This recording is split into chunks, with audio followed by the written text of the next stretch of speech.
एक disturbing scientific discovery ने researchers को शॉक कर दिया। साइंटिस्ट ने ह्यूमन बॉडी ब्लड के अंदर प्लास्टिक पार्टिकल्स डिटेक्ट किए हैं। ह्यूमन लंग्स में, प्लेसेंटा में और रिसेंट स्टडीज के अकॉर्डिंग ह्यूमन ब्रेन टिश्यू में भी। सोचिए, ह्यूमन सिविलाइजेशंस ने प्लास्टिक को कन्वीनियंस के लिए इन्वेंट किया था, लेकिन आज वो कन्वीनियंस स्लोली ह्यूमन बायोलॉजी के पार्ट बन रही है। यानी जो चीज ह्यूमैनिटी ने दुनिया को इजियर बनाने के लिए क्रिएट की थी, वो अब ह्यूमैनिटी के अंदर पहुंच चुकी है। और सबसे स्कैरी बात, आप इसे अवॉइड नहीं कर रहे, आप इसे रोज इनहेल कर रहे हो, रोज पी रहे हो, रोज खा रहे हो, हर सिंगल डे। सुबह एक प्लास्टिक बोतल से पानी पीना, ऑफिस में पैकेट फूड खाना, online delivery containers, tea bags, dust particles floating in sunlight, even the air inside our Holmes.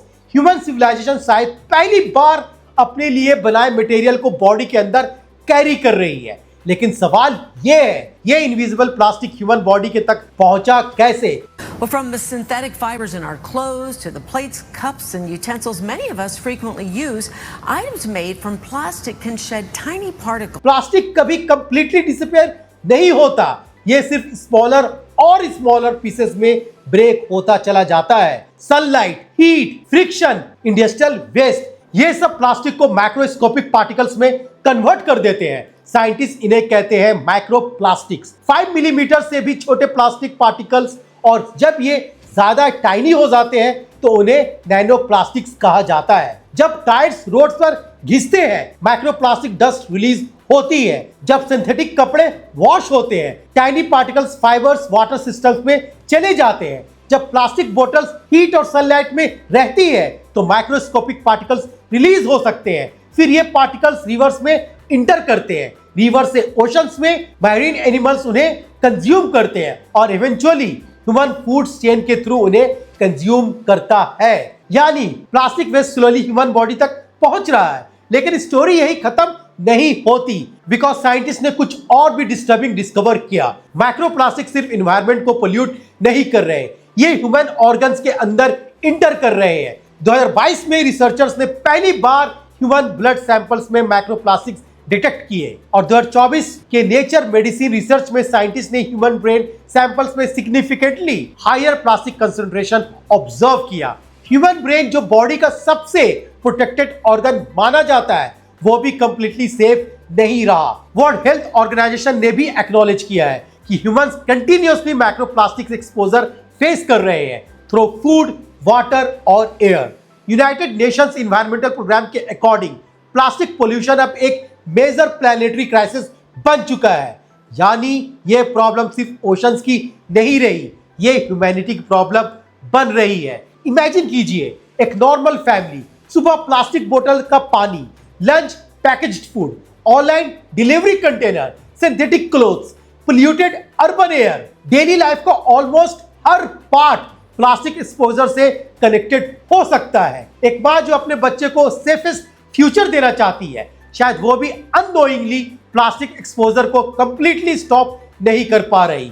एक अनबॉर्न बेबी जो अभी दुनिया में आया भी नहीं है, वो भी इंडस्ट्रियल पोल्यूशन से कांटेक्ट में आ सकता है। ये सिर्फ पोल्यूशन नहीं है, something deeper is happening. Scientist अभी भी लॉन्ग टर्म इंपैक्ट को फुल्ली अंडरस्टैंड करने की कोशिश कर रहा है, लेकिन कंसर्न्स रैपिडली ग्रो हो रहे हैं। रिसर्चर्स पॉसिबल लिंक्स को स्टडी कर रहे हैं। Inflammations, oxidative stress, hormonal disruptions, fertility concerns, cardiovascular risk and neurological impact. Some experts fear कि नैनोप्लास्टिक ब्लड ब्रेन बैरियर को भी क्रॉस कर सकते हैं। यानी प्लास्टिक पार्टिकल शायद ह्यूमन नर्वस सिस्टम तक पहुंच रहा है। और सबसे डिस्टर्बिंग पार्ट, ये डेंजर किसी फैक्ट्री तक लिमिटेड नहीं है, ये हमारे डेली लाइफ का पार्ट बन चुका है। One recent bottle water discussion suggested कि 1 लीटर बोटल वाटर में लाख्स माइक्रोस्कोपिक प्लास्टिक पार्टिकल्स हो सकते हैं। लेकिन ये सिर्फ इंडिविजुअल लाइफस्टाइल का इशू नहीं है, इसके पीछे डिकेड्स का industrial system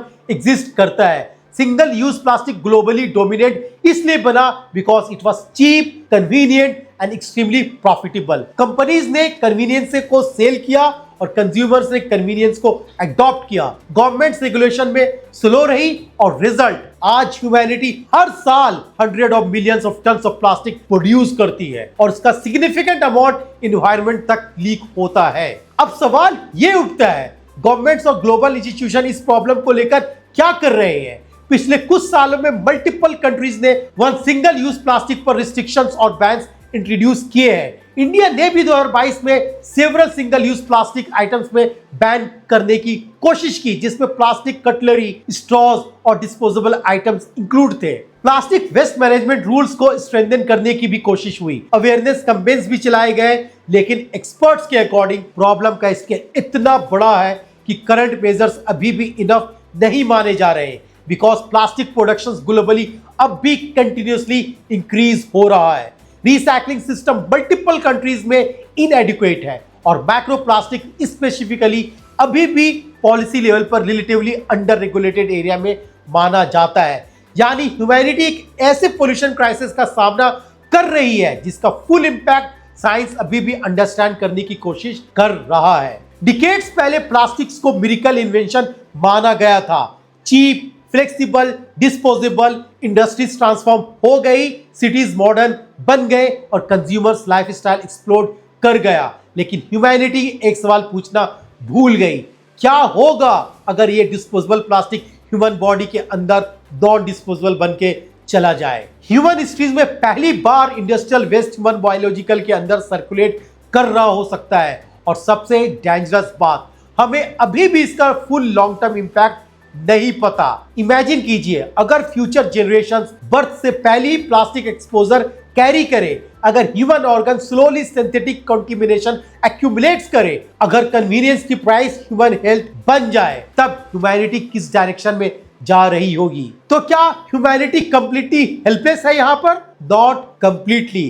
experts recommend plastic containers में गर्म फूड अवॉइड करना, स्टील या ग्लास बोटल्स यूज करना, हेवली पैकेज्ड फूड को रिड्यूस करना, माइक्रोवेविंग प्लास्टिक अवॉइड करना और इंडोर वेंटिलेशंस को इंप्रूव करना, unnecessary single use plastic consumptions कम करना। लेकिन एक्सपर्ट्स एक और इंपॉर्टेंट बात एम्फसाइज करते हैं, इंडिविजुअल एक्शन अलोन इनफ नहीं होगा, because this is a systematic issue. Better waste management, industrial accountability, stronger regulation और साइंटिफिक रिसर्च, ग्लोबल कोऑपरेशन, इन सब की जरूरत पड़ेगी। Because this is no longer just an environmental problem, this is becoming a human health problem. और सबसे terrifying pollution crisis शायद oceans में नहीं है, सबसे terrifying pollution crisis human body के अंदर चल रहा है। प्लास्टिक अब सिर्फ प्लैनेट को पोल्यूट नहीं कर रहा, प्लास्टिक ह्यूमैनिटी के अंदर पहुंच चुका है।